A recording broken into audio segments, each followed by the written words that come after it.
Next, we have the flanger. Set this one fully wet, and now we can start hearing the flange working. The knob will change the flange amount. You can hear it moving around.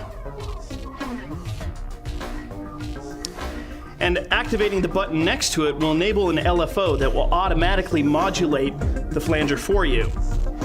And at that point, the knob actually becomes the LFO rate. So if I turn this up, the flanger starts moving faster. So manual flange or automatic flange. Just use this button to choose which mode you want. The phaser works the same way, where you have the phase amount and an LFO to automatically adjust the phase.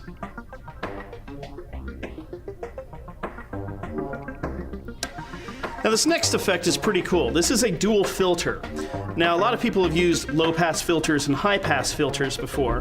This happens to be both put into one effect, and whether or not it's high-pass or low-pass is controlled by this parameter knob right here, which is the cutoff frequency. By default, it comes up at 12 o'clock, so you have neither a high-pass nor a low-pass filter being applied. But as soon as this is turned down counterclockwise below 12 o'clock, a low-pass filter is applied, and all the high frequencies are taken out. Going beyond 12 o'clock creates a high-pass filter, where all the low frequencies are removed.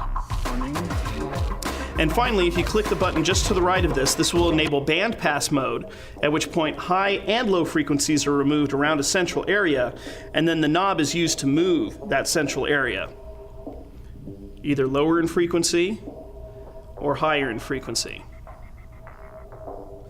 So right there, with those two controls, the knob and the button, you get high pass, low pass, and band pass filter, which you can use at any time. Next, we have distortion. And a distortion comes in two different flavors inside Torque. The first flavor you have is overdrive. When you start turning this up, it just overdrives the signal and starts getting nice and distorted and crunchy. But if I change this mode, I'll get sample rate reduction.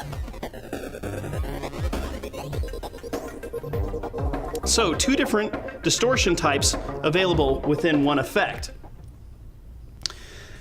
Now, the next one on the list is the strobe. And this one's a lot of fun, in that it automatically gates the volume of the music based on the rate that you dial in with the knob.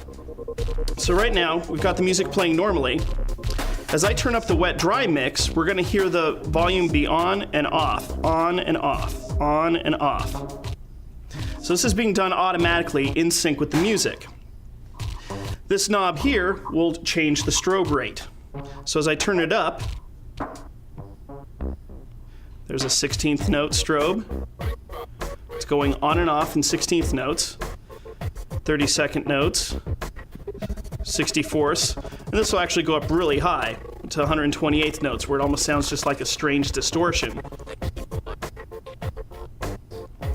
Now the button right next to it will invert the polarity of the strobe, so what was normally on and could be heard before will be muted, and vice versa. So while we're hearing the downbeats here, pressing this button, we'll hear the upbeats, which is kind of strange.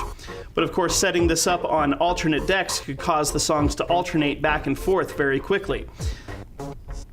And also using multiple strobes in conjunction can allow you to strobe various areas while keeping other areas completely silent.